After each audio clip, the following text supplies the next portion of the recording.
అంచున ఒక అందమైన తోట ఉండేది. ఆ తోటలో పెద్ద పెద్ద మామిడి చెట్లు వరుసగా నిలిచి ఉండేవి. వేసవి సమయం. పసుపు రంగులో వెలిగే మామిడికాయలు మెరిసిపోతూ పరిమళం వెదజల్లుతూ ఉండేవి. ఆ వాసనే అటవీలో ఉన్న ప్రతి ప్రాణికి ఆకలిని రేపేది. ఆ అడవిలో ఒక కోతి ఉండేది. కోతి అల్లరిగా, ఆడిపాడుతూ, కొత్త విషయాల్ని చూసి ఎగిరి దూకుతూ ఉండేది. కానీ పెద్దగా ఆలోచించేది కాదు. ఏదైనా కనిపిస్తే వెంటనే దానికోసం దూకిపోయే అలవాటు. అదే అడవిలో ఒక నక్క కూడా ఉండేది. నక్క అల్లరి కాదు, నిదానంగా, తెలివిగా, ప్రతి పనిలో జాగ్రత్తగా ఉండేది. కోతికి ఏదైనా బుర్రలేని ఆలోచన వస్తే నక్క ఎప్పుడూ ఆపుతూ ఉండేది.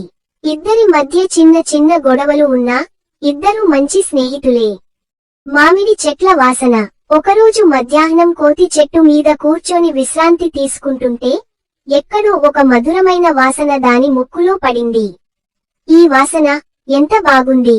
ఖచ్చితంగా మామిడికాయల వాసనే అని కోతి గాల్లో ముక్కుపెట్టి వాసన వెతుకుతూ కిందికి దూకింది.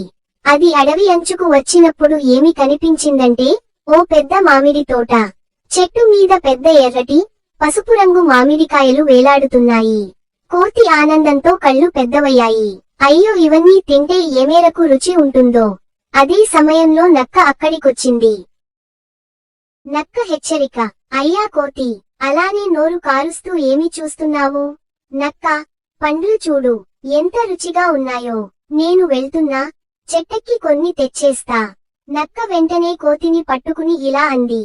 అరే ఆగు కోతి, అవి మన పండ్లు కావు. అది ఒక రైతు తోట. అతను చాలా కఠినంగా కాపలా కాస్తాడు. సరైన అనుమతి లేకుండా వెళ్లి పండ్లు తీయడం దొంగతనం. కానీ కోతి నక్క మాటను లెక్క చేయలేదు. నక్క, అలా భయపెడతావే, రైతు కనిపించడం లేదు. మనం త్వరగా వెళ్లి పండు తీసుకుని వస్తే ఎవరికి తెలియదు. నక్క తలను ఊపుతూ అంది. ఏ విషయంలోనైనా నిజాయితీగా ఉండాలి కోతి. నా మాట విను, దొంగతనం చేసినవారు చివరికి కష్టపడతారు. కానీ కోతి అప్పటికే చెట్టు వైపు నెమ్మదిగా అడుగులు వేస్తోంది. కోతి దొంగతనం చేయడం. చెట్టు దగ్గరకు వెళ్లిన కోతి చుట్టూ చూసింది. రైతు కనిపించలేదు. చెట్టు దగ్గర నేలపై అసలు పండ్లు లేవు. అన్నీ పైకొమ్మల్లోనే ఉన్నాయి. కోతి ఆలోచించకుండా దూకి చెట్టెక్కేసింది. కోతి కళ్ళు ఎర్రగా మెరుస్తున్న పెద్ద మామిడికాయపై పడ్డాయి. ఇదే అతి రుచికరం అని చెట్టు కొమ్మపై బలంగా దూకి ఆ పండును మొత్తానికి నేలపై పడేసింది. అదే సమయంలో నక్క దూరం నుండి అరుస్తూ అంది. కోతి, రైతు ఇక్కడికి వస్తున్నాడు, బయట పడిపోవే. కోతి కిందికి చూసింది. నిజమే, వృద్ధ రైతు చేతికర్రతో చెట్టు వైపు నడుస్తున్నాడు. కోతి గుండె చప్పుడు వేగంగా కొట్టుకుంది. రైతు కోతిని చూడటం. రైతు చెట్టు దగ్గరకు వచ్చి పైకి చూశాడు. కోతి పండును పట్టుకుని కనిపించింది. అయ్యో, ఈ కోతి మళ్ళీ మా తోటలోకి వచ్చిందా? నిన్న కూడా చూశాను, ఈ రోజు దొంగతనం చేస్తోంది అని రైతు కోతి వైపు అరుస్తూ మరింత దగ్గరకు వచ్చాడు. కోతి భయపడి కిందికి దూకింది. చేతిలో పండు ఉండడంతో అది సరిగ్గా దిగలేక జారి నేలపై పడిపోయింది.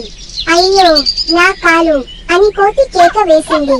అంతలో రైతు దగ్గరికి రాగానే కోతి వెంటనే లేచి పండును పట్టుకుని అటవీ వైపు పరుగెత్తింది. నక్క సహాయం. నక్క కోతి పడిపోవడంతో చాలా ఆందోళన పడింది.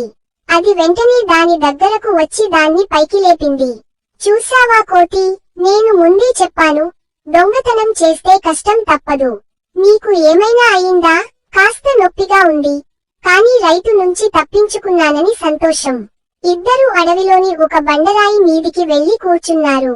కోతి ఇంకా పండును బిగించి పట్టుకుంది. నక్క కోపంతో అంది. నీకింకా ఆ పండే ముఖ్యమ్మా? రైతు నిన్ను ఎంతగా భయపెట్టాడో చూశావు కదా? కోతి కొద్దిసేపు నిశ్శబ్దంగా కూర్చుంది. తరువాత నెమ్మదిగా మాట్లాడింది. కోతి మార్పు. నక్క, నువ్వు చెప్పింది నిజమే. నేను ఎప్పుడూ ఆలోచించకుండా ఏదైనా చేస్తుంటాను. ఈ రోజు దొంగతనం చేశాను, పడిపోయాను. రైతు నన్ను దాదాపుగా పట్టుకునే స్థితి వచ్చింది. పనికిరాని అల్లరి ఇలాగే కష్టాలు తెస్తుంది కోతి. మనది కానిదాన్ని తీయకూడదు. పాపం, కష్టపడి పెంచిన పండ్లను దొంగిలిస్తే రైతు కూడా ఎంత బాధపడతాడో. కోతి సిగ్గుతో తలదించుకుంది. అవును నక్క, ఇకపై నేను ఇలా చెయ్యను. అవసరమైతే రైతుని అడగాలి, దొంగతనం మాత్రం చేయకూడదు. నక్క నవ్వుతూ అంది, అదే మంచి నిర్ణయం. కోతి చేతిలో ఉన్న పండు వైపు చూసి అంది, ఈ పండు కూడా తోటలోనే తిరిగి పెట్టాలి, ఇది నాది కాదు అని. కోతి తిరిగి తోటవైపు వెళ్ళింది. నక్క కూడా కోతితో పాటు నడవసాగింది. రైతు దగ్గరకు తిరిగి వెళ్లడం. రైతు చెట్టు కింద కూర్చుని ఉన్నాడు. కోతి తిరిగి వస్తున్నది చూసి మొదట కోపంగా లేచేందుకు ప్రయత్నించాడు. కాని కోతి చేతిలో పండును పట్టుకుని రైతు ఎదుట నమస్కరించింది. కోతి, రైతు గారు, ఈ పండు మీది. నేను తీసుకోవడం తప్పు, నన్ను క్షమించండి. రైతు ఆశ్చర్యంతో అన్నాడు, ఇలాంటిది కోతి ఎప్పుడూ చేయలేదు. నువ్వు నిజంగా మారిపోయావా?